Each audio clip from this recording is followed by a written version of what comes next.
very quickly here, a lot of you have asked questions about the online class that I teach on Saturdays, 2 p.m. to 4 p.m. Eastern Standard Time, Ancient Kemet, the Moors, and the Maafa, Understanding the Transatlantic Slave Trade, what they didn't teach you in school. So we deal with thousands of years of history, and we deal with what leads up to the transatlantic slave trade taking place.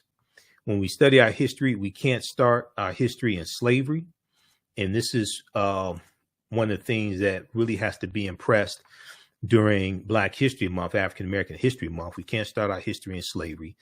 We have to deal with thousands of years of history that leads up to the transatlantic slave trade taking place. We have to deal with ancient Kemet, ancient Egypt, Nubia, Ta-Nehisi, deal with these African civilizations, deal with Carthage, and deal with Zimbabwe and different things like this. Okay. And what we do in this class, and there's over 200 slides in the class,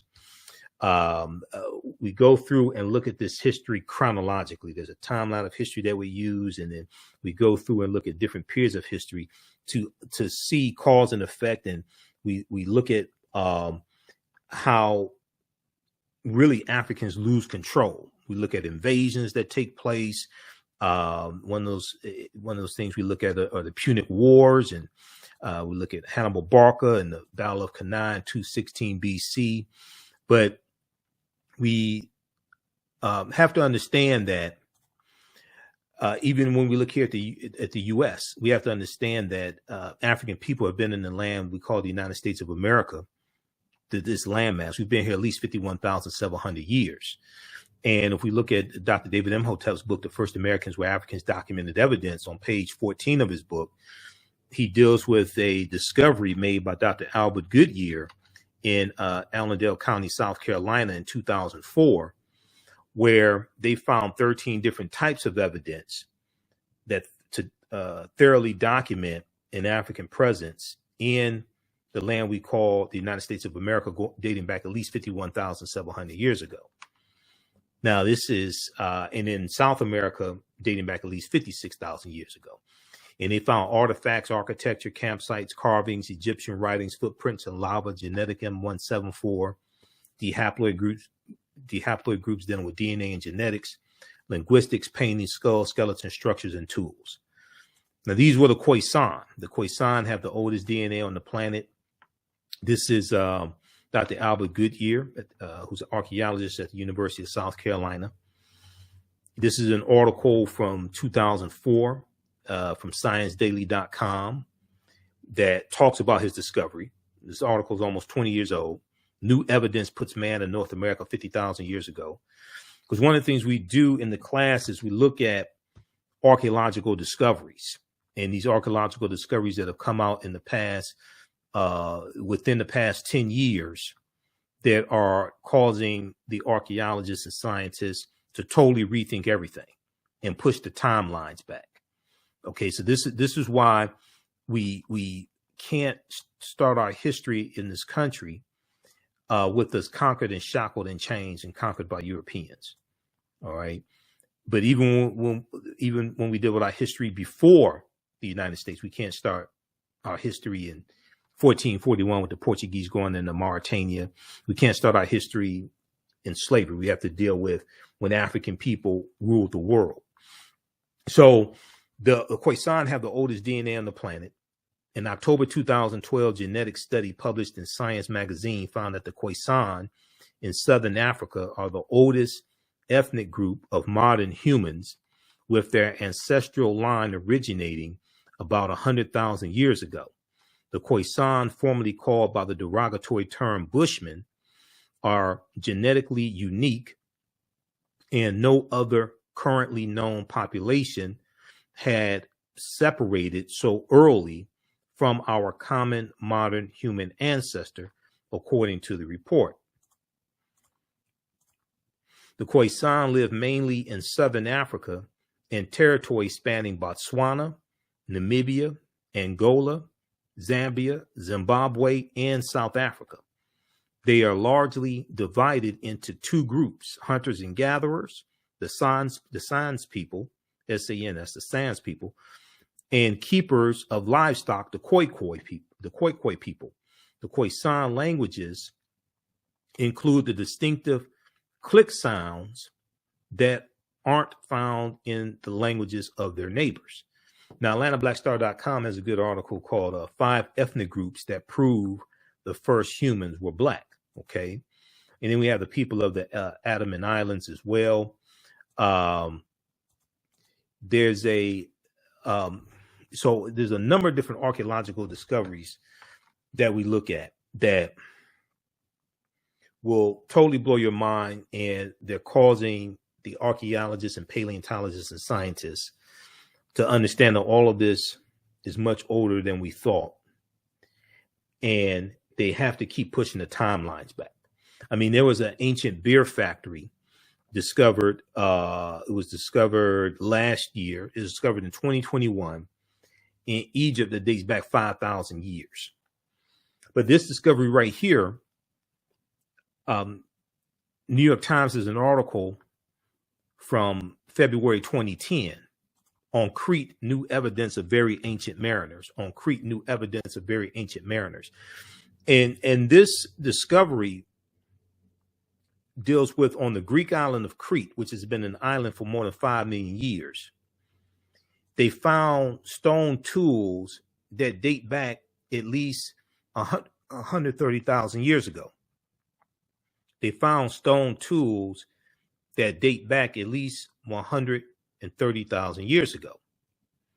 And they said this is looked at as evidence, because it's considered strong evidence for the earliest known seafaring in the Mediterranean. Now, Crete has been an island for more than 5 million years, meaning that the tool makers must have arrived by boat. You're talking about 130,000 years ago. Okay. And one of the things Dr. David Imhotep deals with is how we were sailing 130,000 years ago. So this seems to push the history of Mediterranean voyaging back more than 100,000 years, specialists in Stone Age archaeology say. Previous artifact discoveries had shown people reaching Cyprus, a few other Greek islands, and possibly Sardinia no earlier than 10 to 12,000 years ago. So this is causing them to have to rethink everything. Okay, you have the lost city of Egypt, Tanis Heraklion, which what they found was revealed in 2013. This was a city in Egypt built about 8th century BC or BCE, before the Common Era, and it was swallowed into the sea. It was swallowed into the sea about 1,200 years ago. Okay, Tanis Heraklion, and they found 16-foot tall statues. They found 64 ships, okay, at the bottom of the sea. This is what they found, but they found all this evidence of this lost city of Egypt, Tanis Heraklion. They found 700 anchors, countless gold coins. This discovery was revealed in 2013. So I remember when it was revealed, I talked about it when it came out, okay? All right, now, when we look at the Washington Monument, that is a ancient African symbol called a Tekken, which comes from the mythology of Asar, Aset, and Heru, who the Greeks called Osiris, Isis, and Horus. And there were about 1,200 Tekkenu all throughout ancient Kemet. We know that the foundation of Freemasonry comes out of ancient Kemet as well, comes out of the teaching from the lodges, the mystery systems, out of ancient Kemet. And 50 of the 56 signers of the Declaration of Independence were Freemasons. Egypt. So there's some books that we reference in the class. You don't have to buy any of the books to follow along. But one of them is Egypt on the Potomac by Tony Browder. And I've interviewed, Browder's a friend of mine. I've interviewed him a number of times. Brilliant historian and archaeologist. There were approximately 1,200 Tekenu built in ancient times, but only about a dozen are found in Egypt today. Many of the Tekenu removed from Egypt are now in Istanbul, Turkey, London, England, Paris, France, Berlin, Germany, Vatican City in Italy, Rome, Italy, Vatican City, and elsewhere throughout the world. The Tekenu for plural, are now called obelisks by their new owners, and few know their origin or that they symbolize the resurrection of the African king Asar, or the African king Asar from the mythology of Asar, Set, and Heru. Now, the word Mason is derived from the Latin words mass and sun. Mason means child of light and expresses the desire to pursue light, which is a metaphor for the sun, which symbolizes knowledge. So for eons,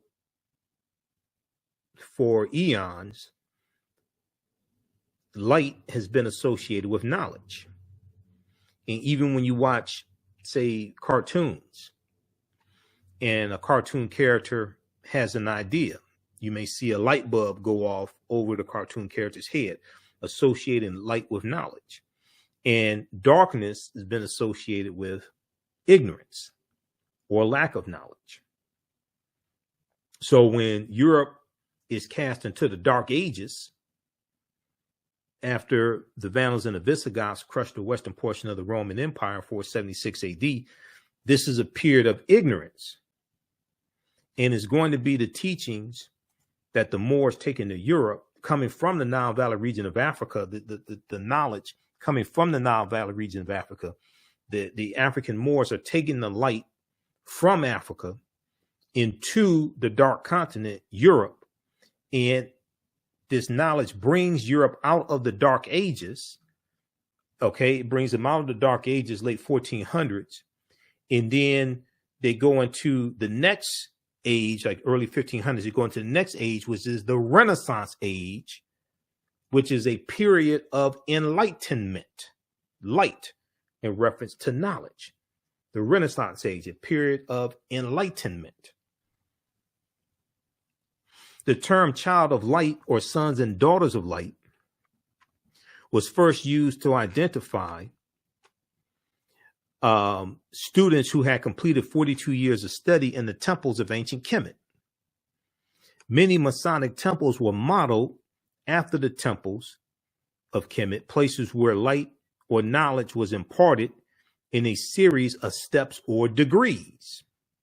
So George G.M. James talks about this in Stolen Legacy. The concept of liberal arts colleges comes out of ancient Kemet, comes out of ancient Africa. And he taught in Stolen Legacy, he talks about the 7 liberal arts, the arithmetic and the rhetoric and the logic, different things like this. And the concept of going to an institution of higher learning and getting your credentials in a series of steps or degrees comes out of ancient Africa. So associate's degree, bachelor's degree, master's degree, philosophy degree, PhD, etc. These are ancient concepts.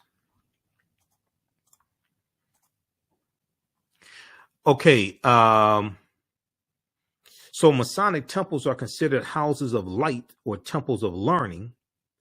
The term Mason, child of light, is a direct reference to the highest degree of the Kemetic education system. Okay. The 33 degrees of instruction within Freemasonry represent a fraction of the 360 degrees of instruction that comprise the Kemetic system of education. Yet with less than 10% of the wisdom of ancient Kemet, of ancient Africa, Freemasons have held positions of influence and power throughout the world for over 200 years. Read page 33 of Egypt on the Potomac by Tony Browder. Okay, so there's a ton of information that we deal with. We deal with things like who was St. Nicholas, because we go through and look at thousands of years of history. And we go through this history chronologically. We deal with some of the history of the Moors and going into the Iberian Peninsula, which is today known as Spain and Portugal, 711 AD. We look at some different African civilizations, Ghana, Songhai, and Mali, and Zimbabwe, and Carthage, and Nubia, and Abyssinia, Ethiopia. But when we look at St. Nicholas, first of all, a lot of the early Christian saints were African saints. A lot of early Christian saints were Africans. And early Christianity looks a lot like traditional African spiritual systems. A lot of early Christians believed in some sort of reincarnation. So if you read Christianity Before Christ by Dr. John G. Jackson, he breaks down a lot of this in the book. Okay, now how's everybody doing? Okay, you're still there? You still awake? Okay, give me a thumbs up, give me a heart, give me a like. How you like this type of information? These are some of the slides from the class. We have over 200 slides in the class. All these slides I put together myself. I've been teaching this class since 2017, but it has grown immensely since I first taught it in 2017. And if you've taken any of my online classes in the past, be sure to email me at ahnshow@africanhistorynetwork.com, because you'll get 50% off these classes. So this class here, this one meets on Saturdays, 2 p.m. to 4 p.m. Eastern Standard Time. So we do the sessions live. All the sessions are archived and recorded. You can go back and watch it anytime. In class, you can see me. I can't see you. I don't take attendance, anything like that. All right.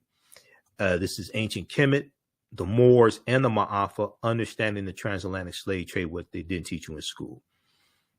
The term Maafa is a Kiswahili term which refers to the Great Disaster. It refers to our Holocaust, okay, which is totally different than anybody else's. This is not trying to take away from other disasters that have happened to other people, but ours is entirely different. All right. And so this is you can use this information with your children also. I would say the information is PG-13. The other class that I teach is, so this class is on sale $60, regularly $130. And after there's also bonus content that you get as well. So there's 15 bonus lectures that you'll get from me that make up the Michael Imhotep 15 lecture bundle pack. We have it in DVD format, the 15 DVD bundle pack, but you're going to get it in digital format when you register for this class. Okay, you get 15 of my lectures that are included in this bundle pack also. In the second class I teach on Sunday is From the Civil War to the Civil Rights Movement of Black Power, 1865 to 1968. That's on sale $60 also, regularly $130. And that's 2 p.m. to 4 p.m., same format. And we have them, both classes, in the bundle pack for only $100, regularly $260. Okay. All right. So we posted a link here, and it's at our website, AfricanHistoryNetwork.com. If you have any questions, be sure to email me at ahnshow@AfricanHistoryNetwork.com. And if you want me to do a modified class for your church, for your study group, your organization, your fraternity, sorority, etc., email me as well. We can set that up. So when we deal with St. Nicholas, this intersects with Sinterklaas, which is Dutch for St. Nicholas, and the religious figure Sinterklaas that we see worshipped in the Netherlands and Holland, things like this. And then this also gets into Black Pete, Zwarte Piet, who is a Moor, Black Pete the Moor. And you have these Europeans who have a parade and celebrate Zwarte Piet and Black Pete. And they put on blackface, and Afro wigs, okay, and they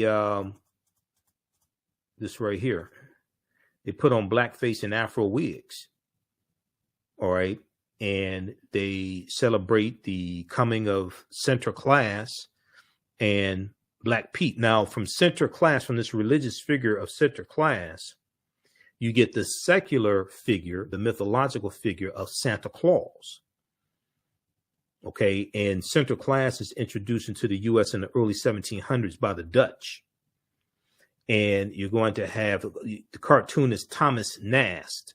The cartoonist Thomas Nast, N-A-S-T, is largely credited with creating the secular figure of Santa Claus, the jolly fellow, fat, red and white suit, things like this. But that comes from Sinterklaas, which comes from the Netherlands. But if we look at Bishop Nicholas of Myra, which is modern day Turkey, he was a Greek Orthodox bishop born in 280 AD. He was African, by the way, as well, as many of your early saints were. He was born to wealthy parents and gave away his inheritance to the poor. He's a patron saint to children, seamen, prostitutes, pawnbrokers. And patron saints are saints who are said to watch over different groups of people. These are patron saints. And the concept of the patron saints is going to come from the Neteru, because when you study the Neteru, coming out of ancient Kemet, and you have like Ma'at and Auset. Auset is associated with love and fertility. Auset, the mother of Heru, and we know that this is where you get the first Holy Trinity of Asar, Auset, and Heru. Heru, born of a virgin birth, December 25th, which ties into astronomy. All right, and you deal with. I've done a whole presentation dealing with the winter solstice and why Christmas is celebrated on December 25th. We deal with that in the class as well. There's a whole separate lecture I've done dealing with that in ancient Kemet, the winter solstice, and the history of Christmas. But Christ is not a name, it's a title, dealing with anointed or the anointed one. Christ coming from the Greek Christos, coming from the Kemetic ka rest, ka meaning spirit, rest meaning to rise. When you study all this, it takes you right back to ancient Africa or Sumer or Mesopotamia, and we're dealing with a retelling of ancient stories. We're dealing with a retelling of ancient stories told over and over again, adapted to various people's cultures throughout thousands of years. Okay, and their ethnicity is put on it, their names are put on it, and their ideology that coming from their culture. Their mores, their cultures, things like this are infused into these stories. When you look at in Europe, they were worshiping the Black Madonna and Child even before the Moors go into Europe, which comes from Asar, Auset, and Heru. But you still have statues of the Black Madonna and Child in Europe right now, in France, in Spain, in Portugal, Germany, Czechoslovakia, Russia.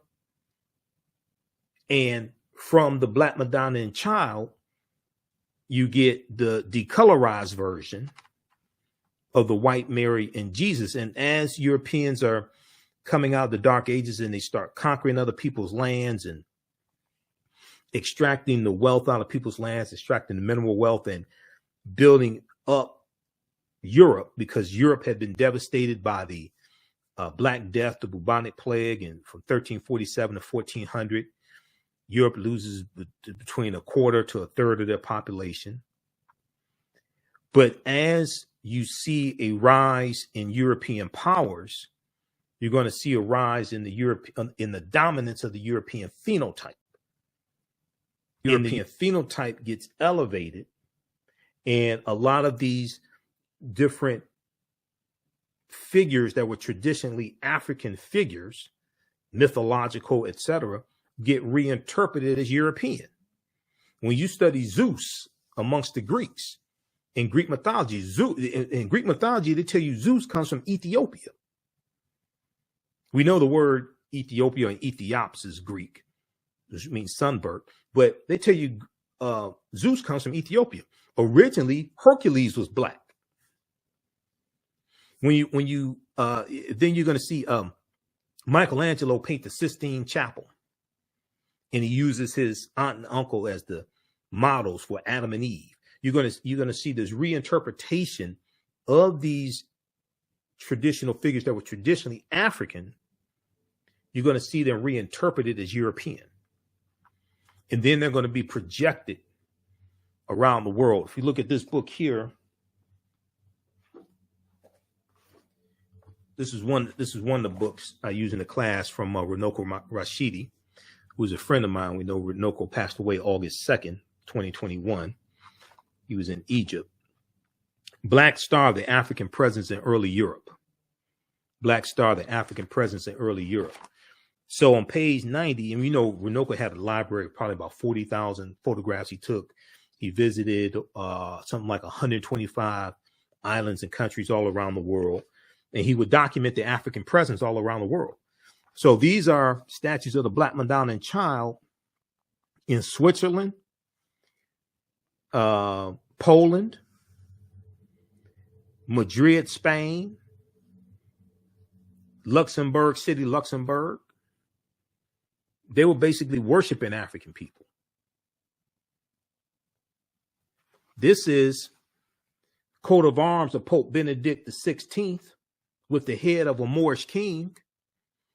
Because when you study a lot of these Europeans' bloodlines, they have African Moors in their bloodlines because the Moors intermixed into European populations. Okay, so on a lot of the royalty in these different European nations, on their coat of arms, they have an African Moorish head because they had some Moorish ancestry in their bloodline. This right here is the flag of Sardinia, the national flag of Sardinia that has 4 Moors heads on it. That's the national flag right now.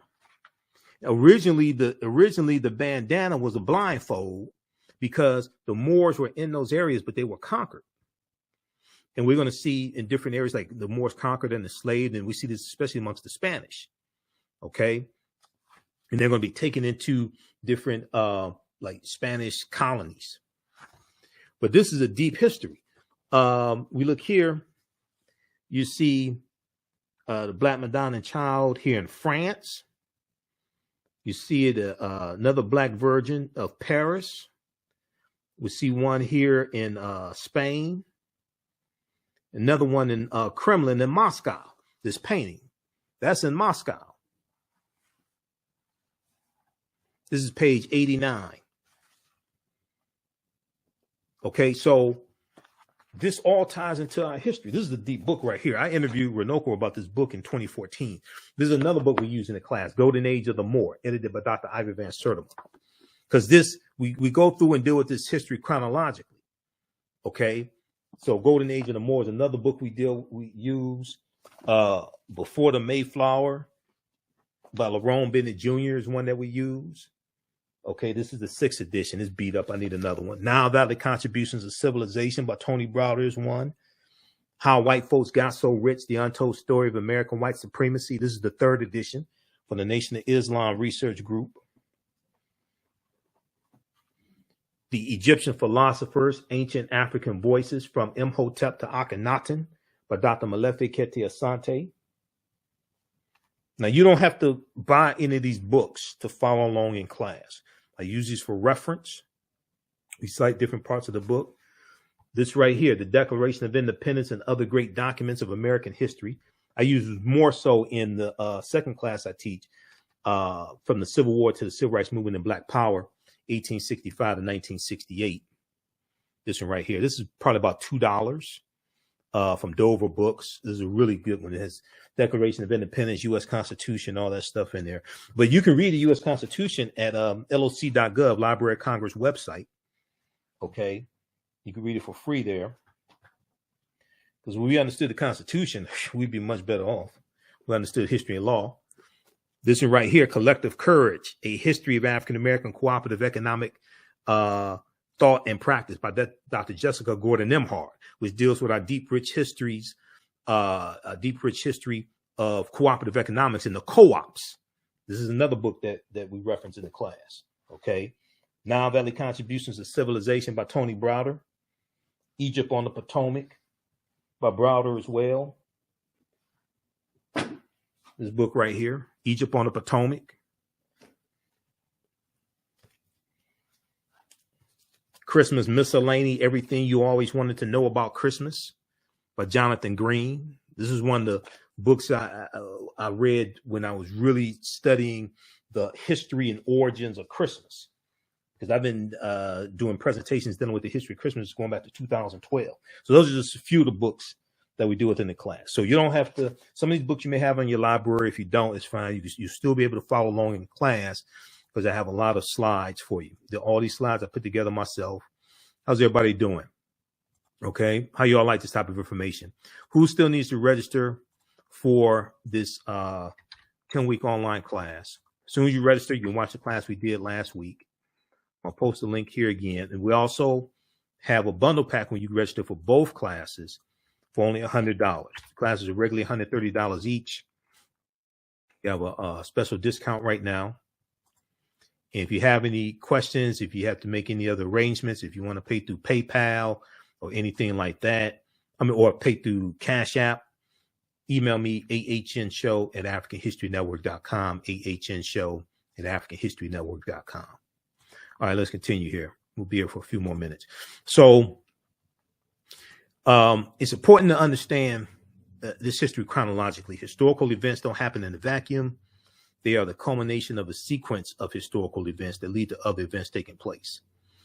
Some other things we deal with now, we deal with the film Black Panther.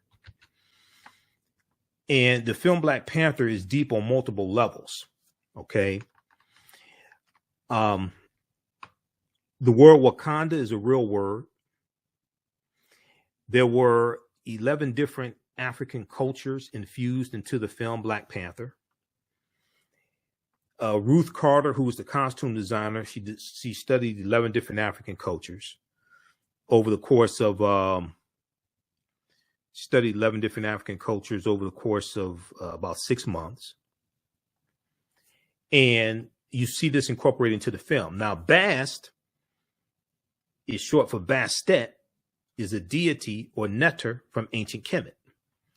The Panther deity Bast that watches over the people of Wakanda. And Wakanda is not one group of people. Wakanda is the nation. Wakanda is made up of 18 different tribes. Okay, because I do lectures dealing with the film Black Panther. And I did about 3 months research on the film and the comic book to understand what the hell I was seeing in the movie before I went out here and started talking about it and doing lectures. Okay. Other people didn't do that. I'm not going to call any names, but I can listen to them and tell they ain't do any research. And 2 of the books that I read, first of all, there's about 100 articles that I read dealing with the movie and the comic book because I'm a researcher, to really understand what I'm seeing on the screen. And the movie Black Panther was the 18th film in the Marvel comic universe. And all those films have an interconnected storyline. And then there were 4 other films in that sequence, in that interconnected storyline. So you have to understand the interconnection between the movies to understand what you're seeing in the movie. These are 2 books that I read on the film Black Panther to understand what it is that I'm seeing in the movie before I go out here and start talking about it and doing presentations across the country. The official movie special, Black Panther. So this has interviews with the cast, the director, Ryan Coogler, background information on the movie, things like this, right? How many people have seen this book? I read over 100 articles on the movie Black Panther. Okay, to understand what I'm seeing in the movie. And then I read this book here by Marvel, also by Marvel, Black Panther: The Ultimate Guide. This deals with the 52-year history of the Black Panther comic book, because a lot of the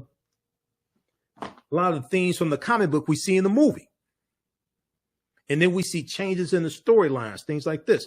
So I had to study the Dora Milaje comes straight out the comic book. I had to study the history of the comic book to understand what I'm seeing in the movie before I go out here and start doing presentations on the movie. And understanding like the change in the storyline of Killmonger, things like this. Because in the comic book, Killmonger is 100% Wakandan. He's not half Wakandan, half African American. And look at the introduction of Black Panther in the Fantastic Four comic book. All this stuff. Okay. So when we look at Wakanda, first of all, Wakanda is a real word. Wakanda means possesses secret powers in the Omaha Ponca Native American language and the Sioux Indian language. And then Wakanda is also a Bantu word as well.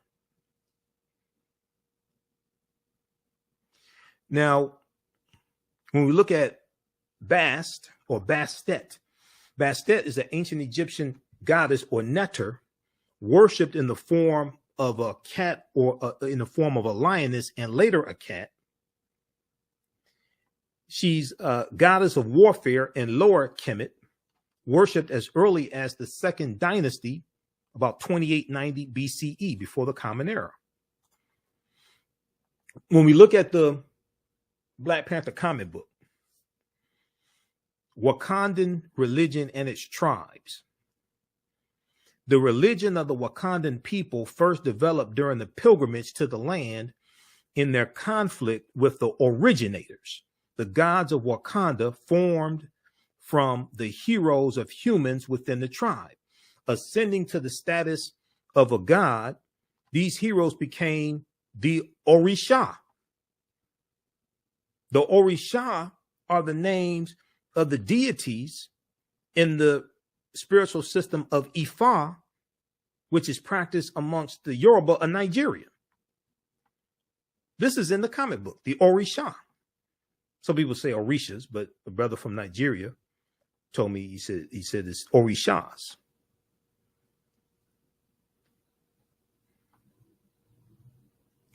Ascending to the status of a god, these heroes became the Orisha, taking the names Koku, Thoth, Thoth. Thoth is what the Greeks call Dahuti. Dahuti is the deity, the neter, that delivered the Annunciation to the Virgin Auset that she's going to give birth to Heru. It's called the Annunciation. That's Dahuti. Bast comes from Bastet, Mujaji, Ptah. Ptah is one of the original Neteru. Okay, Ptah is one of the original Neteru. It was right behind me. Picture of Ptah. This is in the Black Panther comic book. And Niami. The Orisha's origin. Let me flip back over to this. Hold on.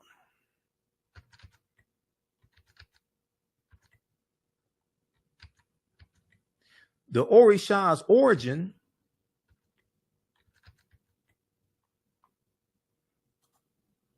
okay, I'm going to go back to that slide. Hold on. What can I see this here? All right, here we go. Should be able to see it now.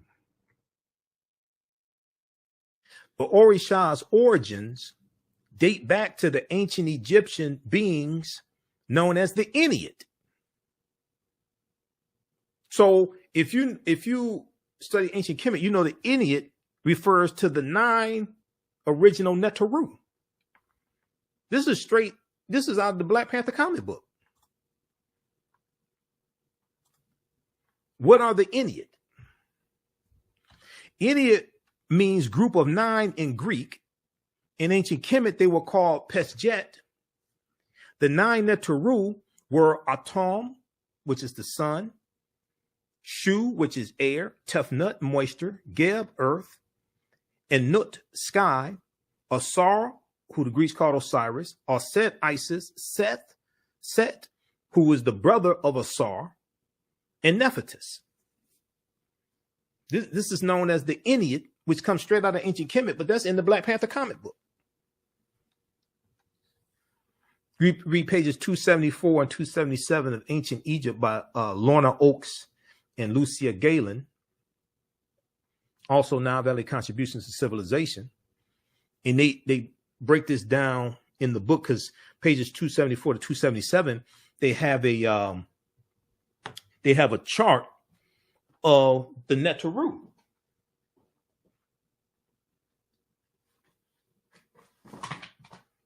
This book right here. They have a chart of the Neteru. And so we show you this in the class. We go through and break all this stuff down and put it into, or like organize all the information. They have a chart of the deities of the Neteru and their attributes. And from the Neteru, this is where we get the concept of the saints. Because in Christianity, and contrary to popular belief, the Catholic Church wasn't founded until mid 11th century AD. It's going to be the Eastern Orthodox Church that we see early on. So when you had the Council of Nicaea in 325, that's not the Catholic Church. Catholic Church is not founded until centuries later. That's the Eastern Orthodox Church. That's the Eastern Orthodox Church that we see when in 431 or 432 AD, Pope Celestine I sends a British slave named Patrick into Ireland to convert the Irish to Christianity. Catholicism doesn't exist, and he's fighting against the Druids and killing the Druids. This is how we get the myth of Saint Patrick, and they say he drove the snakes out of Ireland. But the Druids are dealing with a watered down version of teachings coming out of ancient Kemet, and they wore on their helmets, they wore a cobra, or they have a uraeus on their helmets, and they were known as the snake people. We also deal with things like because we deal with the Crusades, starting at about 1096 AD, 1095, 1096 AD, the Crusades. And we know during the Second Crusade, you have the Knights Templar formed in 1118 AD. The Knights Templar are they're learning from the Moors, and they become very powerful. And the Knights Templar in France, they're going to be disbanded October 13th, 1307. And we deal with this whole thing called frigatriskaidekaphobia, which is the fear of Friday the 13th, and triskaidekaphobia, which is the fear of the number 13. And there's history behind it, and part of that deals with the Knights Templar, Friday the 13th, 1307, losing power. But the teachings of the Knights Templar go underground, and they resurface as the Freemasons and Rosicrucians and these different other secret societies or societies with secrets. But these are watered down versions of the teachings that the Moors take into Europe that come from ancient Africa.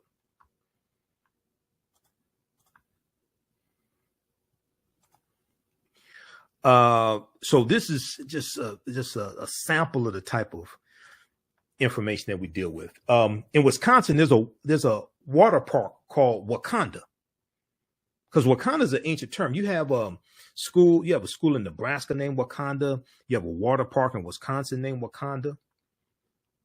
Because I did a lot of research on this, right? So you'll see some different spellings of the name Wakanda. But Wakanda is the great creator power of the Osage, Omaha, and Ponca Native American tribes. But we know the first Americans were Africans when we actually study this history, in this chronology of this history. This takes us back to Dr. David Imhotep's book. The first Americans were Africans, documented evidence.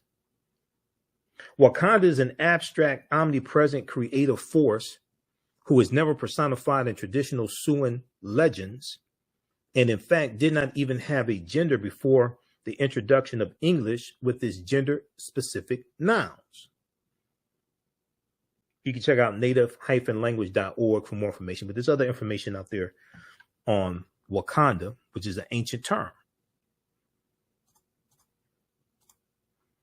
Located in Wakanda Park in Menominee, Wisconsin, on the shore of Lake Menominee, this group is what's left of once large cluster of mounds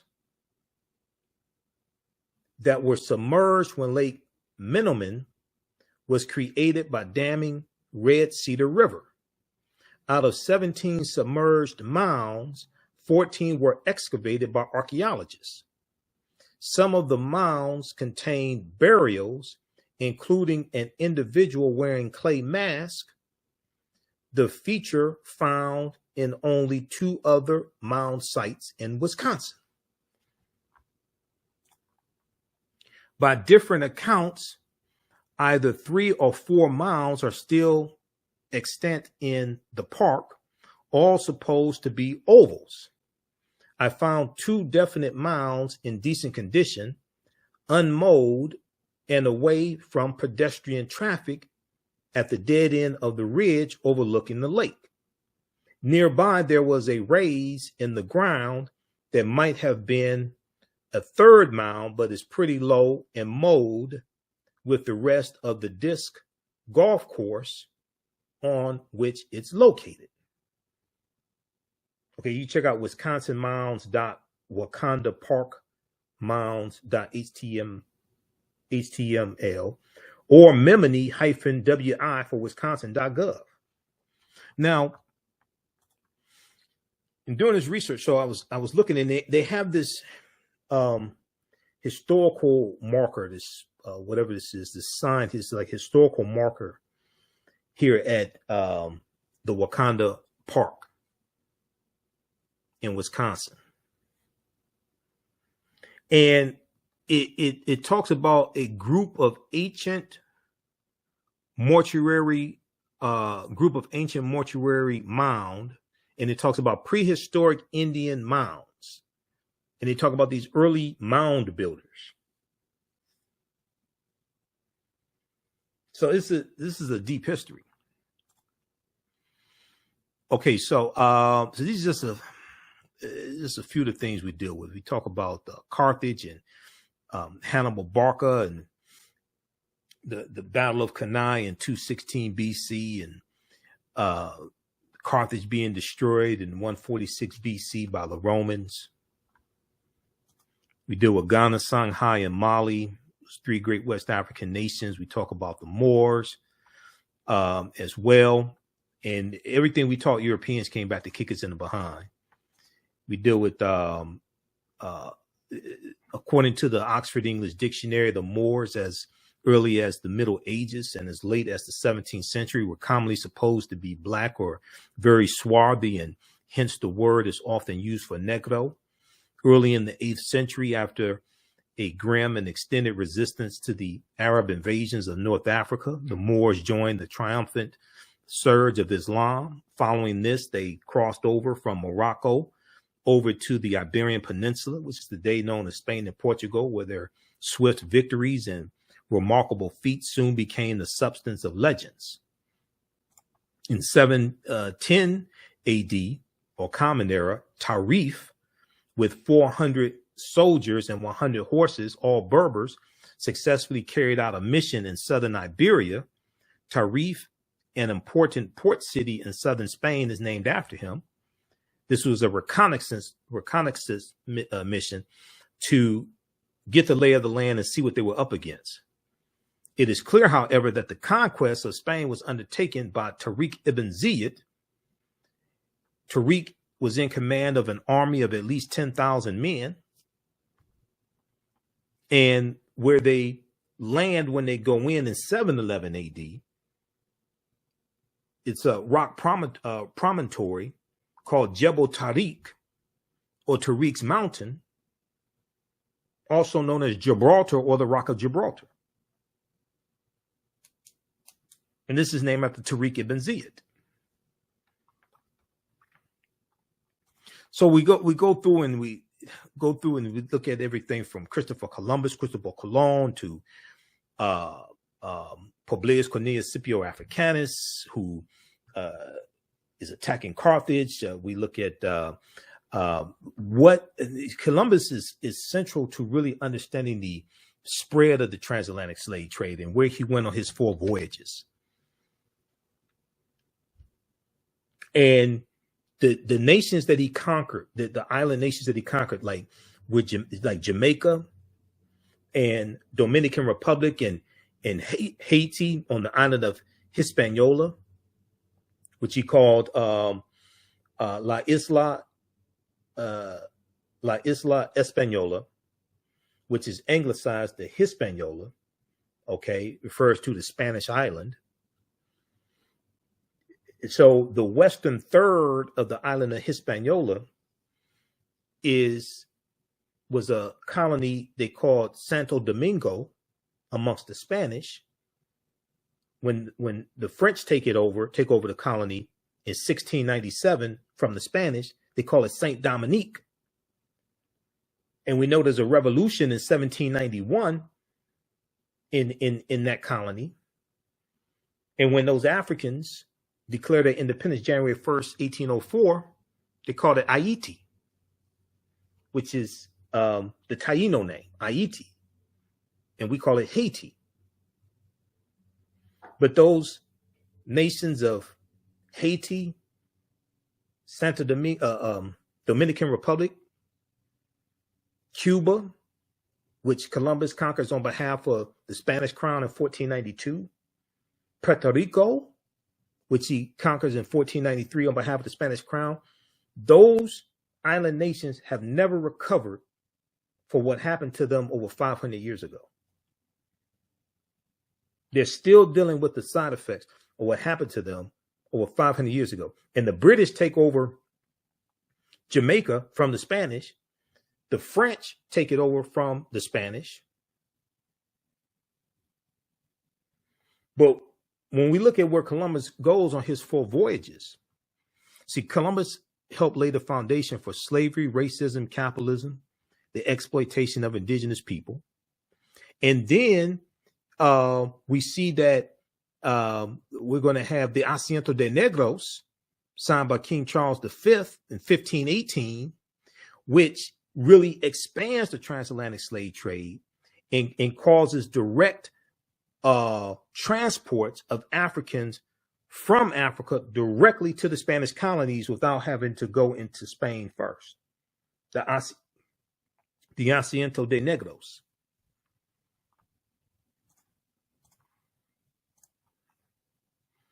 So we go through and look at a timeline of history. We deal with things like what are papal bulls, we deal with what was the transatlantic slave trade, the forced voyage of African people from Europe to Africa to the Americas. 1488, Pope Innocent VIII, he wasn't so innocent. Pope Innocent VIII accepted a gift of 100 more slaves from King Ferdinand of Spain, and then distributed these African slaves to various cardinals and nobles. 1488. This is 2 years before Columbus set sail. Columbus set sail August 3rd, 1492, late in the same year that the Reconquista is complete, and the Spain takes back control of the last stronghold of the Moors in Granada, January 2nd, 1492.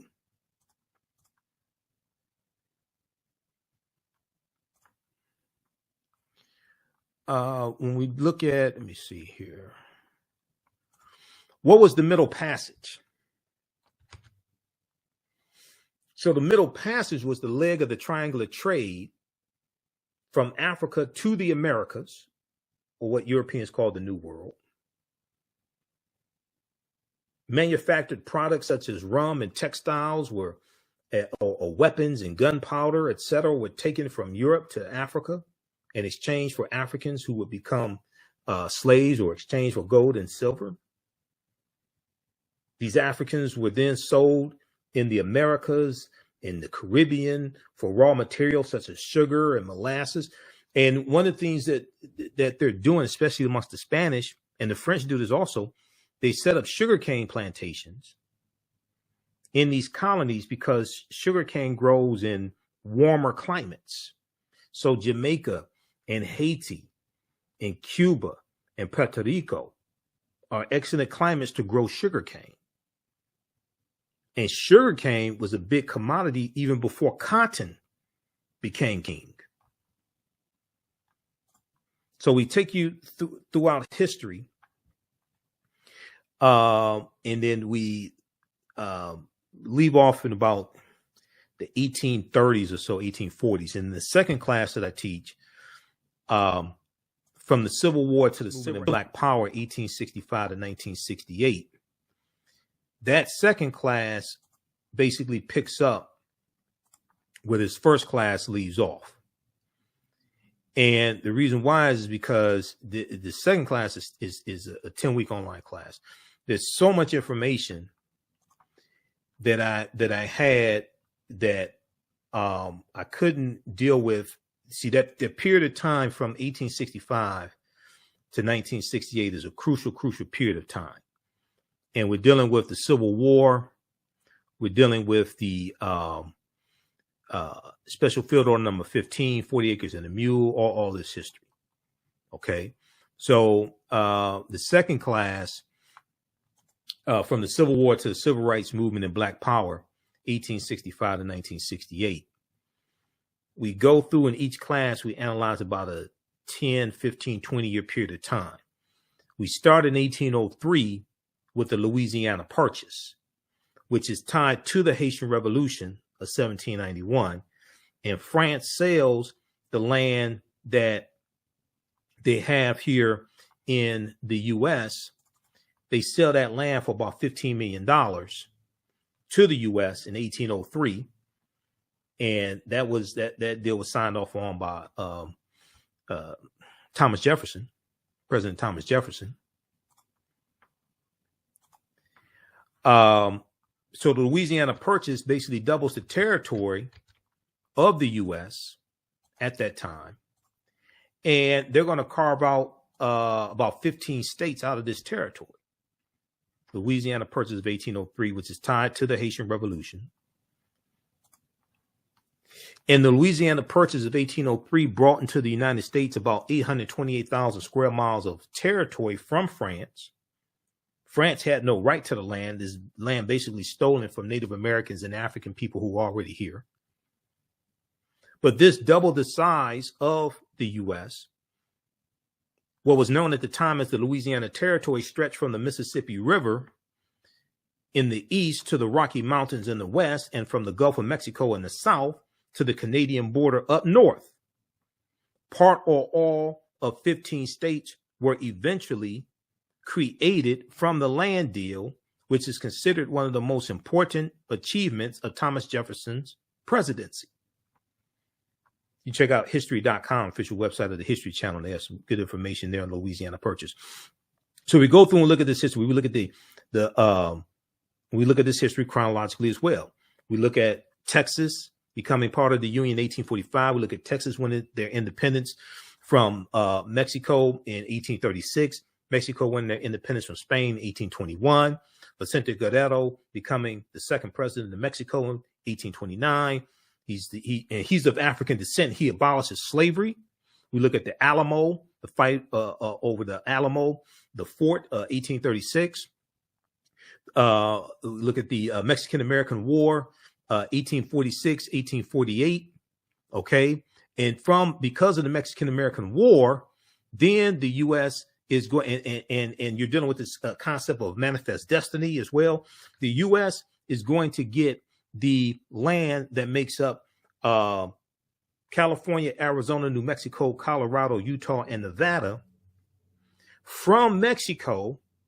as a result of the Treaty of Guadalupe Hidalgo of 1848, which is what ends the Mexican-American War. And you're dealing with westward expansion, and you're dealing with the United States basically want to take over the entire North American continent. You're dealing with territorial disputes. This is how the Mexican-American War starts. But because of the Mexican-American War, you're going to have what's called the, and even before that, you have the Missouri Compromise of 1820, which organizes the land that the U.S. gets from the Louisiana Purchase. But the Compromise of 1850 organizes the land that the U.S. gets from Mexico. And it comprises, the Compromise of 1850 comprises of 5 bills. The 5th bill that it comprises of is the Fugitive Slave Act of 1850, which intensifies the abolitionist movement and causes more runaway slaves to go into Canada as opposed to staying in the North. And this is 4 years before the Kansas-Nebraska Act of 1854. And as a result of the Kansas-Nebraska Act of 1854, you have the Republican Party founded in 1854. Because the majority of the time that slavery exists in this country, you don't have a Democratic Party or Republican Party. Democratic Party is not founded in 1828. Republican Party is founded in 1854. So we're going to go through and see what leads to the Civil War taking place. Okay. And that's triggered especially by the election, the November 6, 1860 presidential election. And Abraham Lincoln becomes the president-elect. And the many southern states fear that Lincoln is going to free the slaves. So the first state to secede from the Union is South Carolina, December 20th, 1860. About 6 weeks after Lincoln becomes president-elect. The Civil War in the United States began in 1861, April 12, 1861, with the attack on Fort Sumter in South Carolina. After decades of simmering tensions between northern and southern states over slavery, states' rights, and westward expansion. The election of Abraham Lincoln, November 6, 1860, when he became president-elect, caused 7 southern states to secede from the Union and form the Confederate States of America. 4 more states soon joined. The war between the states as a civil war was also known, ended in Confederate surrender in 1865. The conflict was the costliest and deadliest war ever fought on American soil, with some 620,000 of 2.4 million soldiers killed, millions more injured, and much of the South left in ruin. And then we deal with Reconstruction, which is a crucial period of history, which is not really taught in schools. Reconstruction, 1865 to 1877, where African Americans were showing America really how to have a democracy. There's a good article from time.com that we've talked about here on this show. Came out January of 2022, January 12, 2022. This makes the connection that I've been making even before I saw this article. This makes the connection between the political violence targeting African Americans and white Republicans during the Reconstruction era. It makes the connection between that and the January 6, 2021 insurrection, instigated by the traitor-in-chief, Donald Trump. A new report finds that 45 states are failing to teach students about the period that shaped race relations after the Civil War. That's the Reconstruction era. A new report finds that 45 states out of 50 are failing to teach students about the period that shaped race relations after the Civil War. We're still dealing with the effects of the Civil War and Reconstruction. Reconstruction ended in 1877. We're still dealing with those effects today. In the aftermath of the insurrection, January 6, 2021, at the U.S. Capitol, many leading historians drew parallels between the violence and the Reconstruction era, the period of political revolution directly following the American Civil War. Quote, the events we saw reminded me very much of the Reconstruction era and the overthrow of Reconstruction in 1877, which was often accompanied or accomplished, I should say, by violent assaults on elected officials, which is why you needed the Ku Klux Klan Act of 1871. This is a quote from Eric Foner, Pulitzer Prize winning historian and author of Reconstruction, America's Unfinished Revolution, 1863 to 1877. He said this in an interview with the New Yorker published a week after the January 6th insurrection. This is what I've been saying on the show. I said, dude, that's what happened during Reconstruction. Clinton, Mississippi massacre, 1874, Vicksburg, Mississippi massacre. When you go study these riots and massacres during Reconstruction, but then after Reconstruction ends, a lot of that was over. A lot of that was dealing with politics and trying to keep us from voting. Opelousas massacre, Opelousas, Louisiana, 1868. This is before Wilmington, North Carolina, 1898, where they overthrew a biracial government in Wilmington, North Carolina. This was long before that. Scholars say studying the aftermath of the Civil War can help put in context many of the most seminal events in the U.S. in recent years, from the brutal murder of George Floyd by police in May 25th, 2020, in Minneapolis, Minnesota, to the voter suppression laws enacted after African-American voters played a big role in helping Joe Biden and Kamala Harris become president and vice president in 2020. But despite the timeliness of the era in today's climate, many students in American schools will not get a full education of Reconstruction until they get to college. Well, most of them are not going to college. And this is directly related to our understanding of history, and your understanding of history influences your understanding of politics and who you vote for and the policies you support. In social studies standards, 45 out of 50 states and the District of Columbia, discussion of Reconstruction is partial or non-existent. In 45 states out of 50 and the District of Columbia, discussion on Reconstruction, 1865 to 1877, is partial or non-existent, according to historians who reviewed the period, reviewed how the period is discussed in K through 12 social studies standards for public schools nationwide. In a report produced by the education nonprofit Zen Education Project, the study's authors say they are concerned that American children will grow up to be uninformed about the critical period of history that helps explain why full racial equality remains unfulfilled today. So all this is connected, and all this is tied to history. And historical events don't happen in a vacuum. They are the culmination of a sequence of historical events that have a domino effect and lead to a larger event taking place. Okay, so check this out from time.com. A new report finds that 45 states are failing to teach students about the period that shaped race relations after the Civil War.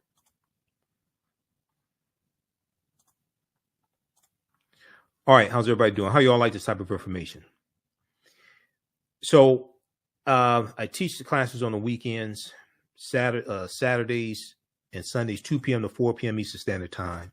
If you have any questions, email me at ahnshow@africanhistorynetwork.com, We're going to post the link here again. You can register for the online class. You also can register for the bundle pack.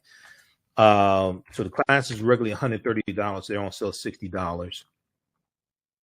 $60 each. We have a bundle pack. You can register for both classes for $100.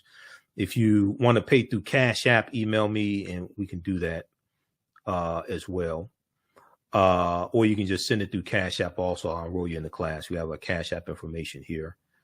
$, the AHN show through Cash App and through PayPal, paypal.me/the AHN show. So on Saturdays, we have the information at our website, AfricanHistoryNetwork.com. On Saturdays, 2 p.m. to 4 p.m. Eastern Standard Time, ancient Kemet, the Moors, and the Maafa, understanding the transatlantic slave trade, what they didn't teach you in school. As soon as you register, you can watch the class we did last week. So we do the sessions live. All the sessions are archived and recorded. You can go back and watch them anytime. Okay. You don't have to be present in class. And even a year, and once you register, you have full access to the class. So even after the course is over with, a year from now, if you want to watch the full class, is there, you can watch it. You can also use this information with your children and your family. The information, I would say, is PG-13. I don't do a lot of cursing. It's not overly graphic. I don't show naked people and things like this. It is, it's not like that. On Sundays, 2 p.m. to 4 p.m., I teach from the Civil War to the Civil Rights Movement and Black Power, 1865 to 1968. Okay. All right. And then all of my DVD lectures and digital downloads are at our website, AfricanHistoryNetwork.com. If you have any questions, email me. If you want me to do a presentation or you want me teaching these classes for your churches, your study groups, organizations, fraternities, sororities, you want me to do a modified, a shorter version of these classes, or you want me to do a presentation for your group or organization, email me as well. Okay, well, look, we have to get out of here. I'll see you all in class. Remember, at the African History Network, hopefully you learned a lot from this. Give us a thumbs up on this broadcast. Give us a heart. Give us a like. Follow us on our Facebook fan page, The African History Network, our YouTube channel, Michael Imhotep, IMHOTEP, and turn on live notifications so you know when we go live.